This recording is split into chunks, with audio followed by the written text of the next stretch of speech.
வாழ்க வையகம், வாழ்க வளமுடன். வணக்கம் காலோடி நண்பர்களே. இன்று வெரிகோசிஸ் வெயின், அதாவது கால்களில் நரம்பு சுருண்டிருத்தல்.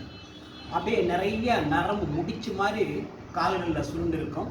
இதனால் பிற்காலத்தில் அவங்களால நடக்க முடியாது. ஏன்னு கேட்டிங்கன்னா, இந்த ஒரே இடத்திலே நின்று கொண்டு மளிகை கடையிலையோ அல்லது மெடிக்கல் ஸ்டோர்லேயோ அல்லது அலுவலகத்திலேயோ அமர்ந்தவாறே இருந்து கொண்டு நின்றவாறே இருந்து கொண்டு வேலை செய்பவர்களுக்கு இது மாதிரியான நரம்பு சம்பந்தப்பட்ட நோய்கள் வரும். ஸோ இது எப்படி சரி செய்வது அப்படின்னு பார்த்தோம்னா, இப்படி கைகள் இரண்டு தண்டாசனத்தில் வைத்துக்கொண்டு, தண்டாசனம்னு இதை சொல்லுவோம், பின்னாடி ரெண்டு கைகள் வச்சுட்டு இதை வச்சுட்டு இப்படி காலை இப்படி செய்யும் பொழுது இந்த அனைத்து நரம்புகளும் தளர்வு பெறும். அப்போது இந்த இடத்துல இந்த நரம்பு சுருண்டுறதுனால என்ன ஆகுதுன்னா, ரத்த ஓட்டம் தடைப்பட்டிருக்கும். பிளட் சர்க்குலேஷன் ஸ்ட்ரக் ஆகிடும்.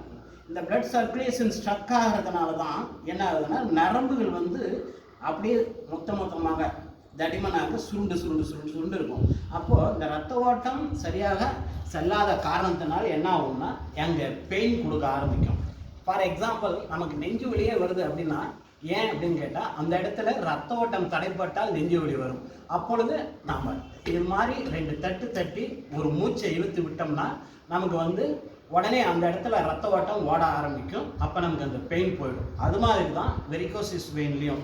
அப்போ என்ன செய்யலாம், நீண்ட நாட்களாக இந்த வெரிகோசிஸ் வெயின் வியாதி இருக்கிறவங்க என்ன பண்ணணும்னா, இரவிலே படுக்கும் பொழுது நல்லெண்ணெயை லேசாக சூடு செய்து இந்த பகுதிகளில், நரம்புகள் சுருண்ட பகுதிகளில் தடவி நல்லா மசாஜ் செய்து கொண்டு படுத்துக்கொள்ளணும்.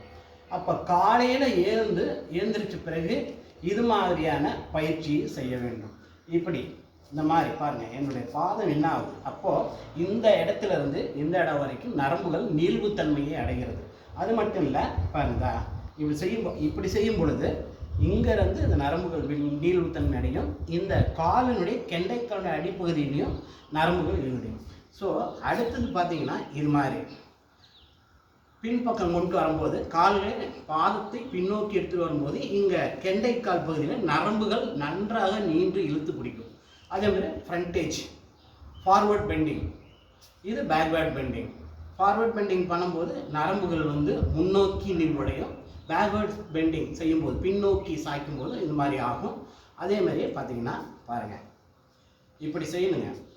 இது மாதிரி இடது பக்கம் 5 முறையும் வலது பக்கம் 5 முறையும் செய்யும் பொழுது பாருங்கள், இப்படி செய்யும் பொழுது இந்த பகுதியில் எல்லா நரம்புகளுமே நீள்வுத்தன்மை அடையும். அதாவது கான்ட்ராக்ஷன், இறுக்கம் சொல்லுவோம்.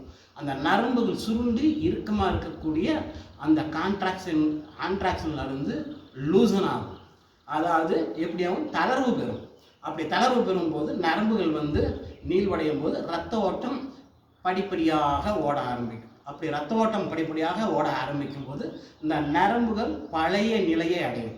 அதாவது நார்மலாக எப்பொழுதும் இருக்கிற மாதிரி தன்மையை இந்த நரம்பு பகுதிகள் பெறுவதனால இந்த ரத்த ஓட்டம் எளிதாக செல்லும் பொழுது இந்த நரம்புகள் சுருண்டதெல்லாம் பழைய மாதிரி நிலைமைக்கு அந்த வழி இல்லாமல் நன்றாக நடக்கக்கூடிய நிலையை உருவாக்கும் என கூறி, இந்த பயிற்சியினை செய்து ஓரளவாவது நீங்கள் உங்கள் ஒரு பக்க விளைவிலிருந்து விடுதலை பெறலாம் அப்படின்றத கூறி, பயிற்சியை கண்டிப்பாக செய்யுங்கள் என்பதையும் வலியுறுத்தி விடைபெறுகிறேன்.